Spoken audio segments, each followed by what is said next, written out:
Yes guys, what is up? Welcome to Supercars of London. Hope you're having an awesome day and welcome to VVS UK. I'm back down in Kent where I collected my Murcielago LP640, but behind me we've got an Arancio Argos Lamborghini Aventador because the price of these are going down and the price of Murcielagos are going up, and right now they're kind of meeting in the middle where I could be potentially in the position to straight swap my Murcielago for the latest variant of the Lamborghini V12. So VVS have given me the keys to this car so that I can go and test drive it, get a feel for it, and I'm going to rattle off a few stats and facts about production numbers, what makes this car special, what makes the Murcielago special, and why, if I would swap my Lamborghini for that.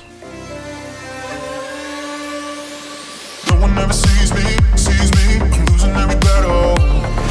No one ever sees me, I'm losing every battle. No one ever sees me, I'm losing every battle. Can somebody save me, save me? What I love about the Lamborghini Aventador is just how good it looks. Even in 2019, the car came out in 2011 and 8 years on, I could still stare at it all day. I've seen so many variants, I've seen so many color combinations of the Aventador, and I can never get bored of it. If you were to ask anyone what a Lamborghini should look like, I guarantee that they will probably pull up a photo of a Lamborghini Aventador. It is iconic in Lamborghini's history, and it's been a while since I drove an original, an OG Gen 1 Lamborghini Aventador. This is a 2014 car, and it is up for £200,000. Myself and Alex Calms are going to jump in this car, take it for a test drive, get to grips with it, compare it to my Lamborghini Murcielago, and then fundamentally come up with a decision as to whether I would swap my car for that. Oh no. Do you know, I think we last went in one of these a year ago at Millbrook. Really? I think so.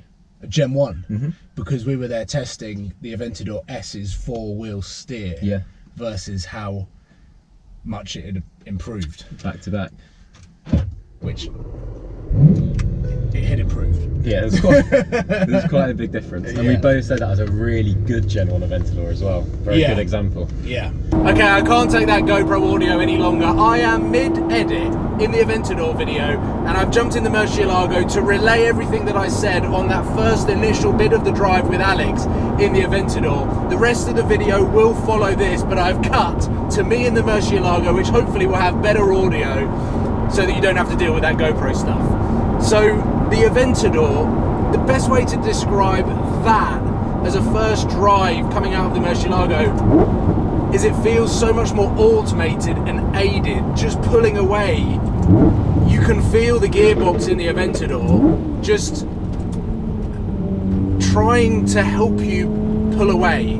It doesn't feel as mechanical, everything feels a lot more electrical, and that was really the first impression that I got from driving an Aventador, a first generation Aventador. The engine in this started life as a 4-litre V12 back in the 1960s, designed by Mr. Bizzarini. He came from Ferrari over to Lamborghini to design the ultimate V12 engine, and it has since been bored out, and the last of its era was in the LP640 and the LP670, which is why everyone says that this V12 is the last of the proper Lamborghinis, because it has a proper Lamborghini engine.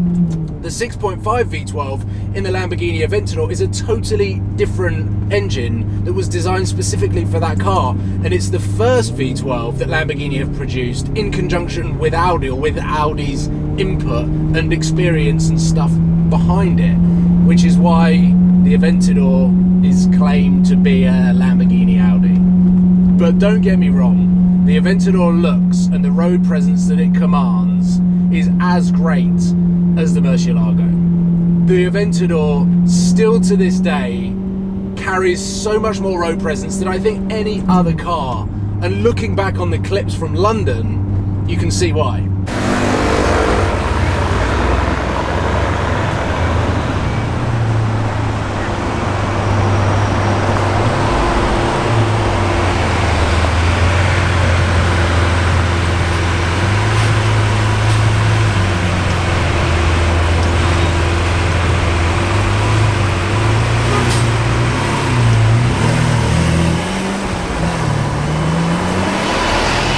My ears are so familiar with this drone because these cars have been out for so long, but we don't really comprehend how long or how many Lamborghini have built, because every time we see one we get so excited. They are probably the most, would you say, the most head-turning car on the market that you actually may see on the road? Yeah, probably.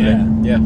Because they started life at around 230 grand plus options, and I remember, because I was a nerdy little kid, Of course.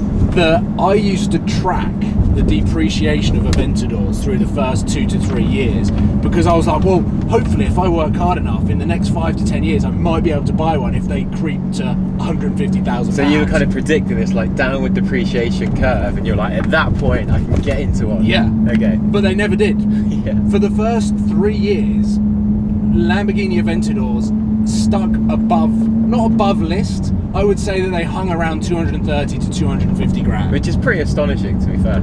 Well, because it is probably the only naturally aspirated mid-engine V12 you could buy for under £500,000. Oh, that's a good point, because beyond that you start going to sort of hypercar territory. Yeah.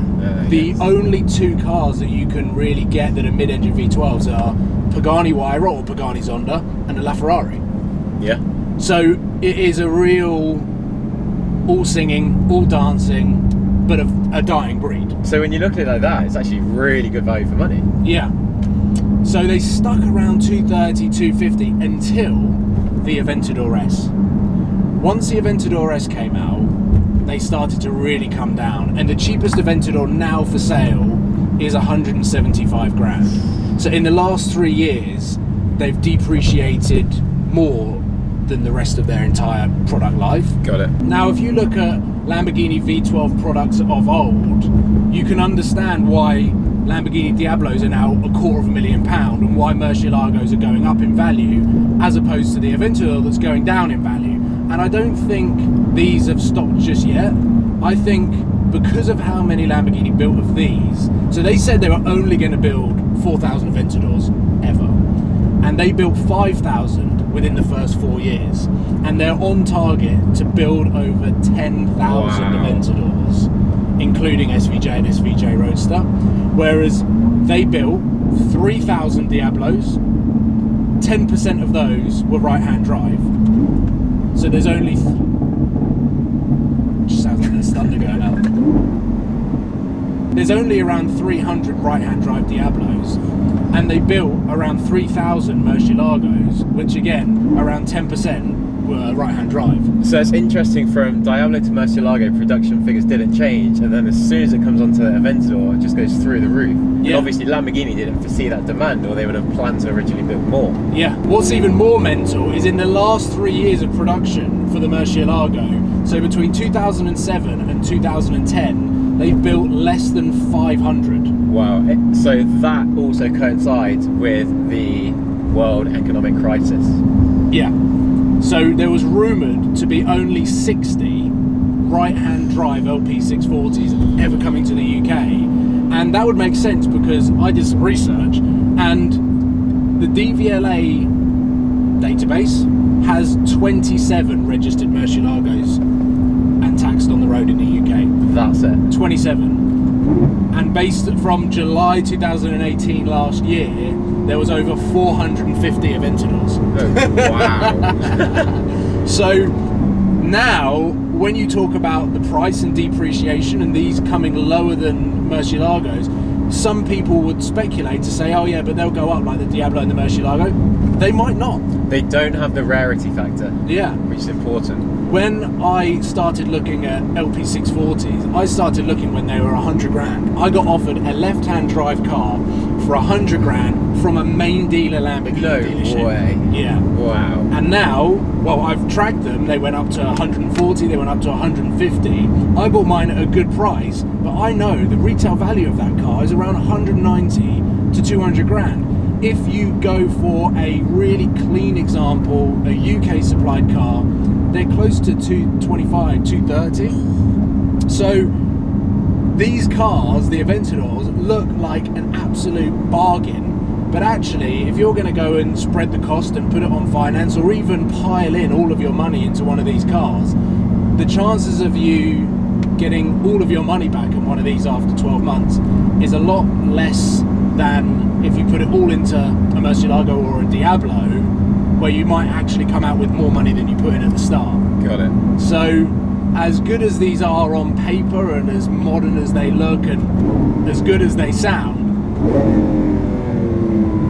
there is no denying that actually, when your head is doing the calculations, it's better to buy a much rarer V12 Lamborghini. I think let's end the video talking about the looks of the car where we started this video, because 8 years on and it still looks like that. One of the best assets to the Aventador is the looks of the car. Myself and Alex were talking that actually being in the car, we weren't getting to enjoy one of the best attributes that the car has to offer, and that is just how good this thing looks on the road. And don't get me wrong, the Aventador is still a really iconic car to drive, a really enjoyable experience.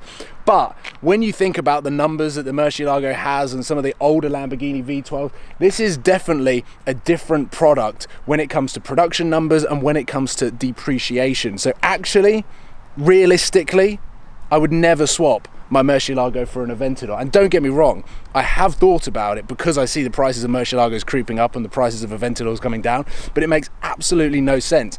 The Murcielago is a much better long-term investment, and I get even more enjoyment out of driving that than I do driving one of them. And it is so glad that I got to drive this car today just to realise that, because there was always that element in my brain. It was like, maybe you'll enjoy an Aventador more, but actually now that I've driven it, I enjoy my Murcielago a lot more. But ladies and gentlemen, thank you very much for watching. Hopefully you've enjoyed this video and learned a little bit about Lamborghini V12s, because I did quite a lot of research to get all of the numbers, stats and figures as correct and as accurate as possible. If I am incorrect, then let me know in the comments. But ladies and gentlemen, from myself, from Alex and VVS and the Lamborghini Aventador, I'll see you soon. Please give this video a thumbs up, subscribe if you haven't already, hit that notification bell, and I'll see you soon. Peace out guys, goodbye.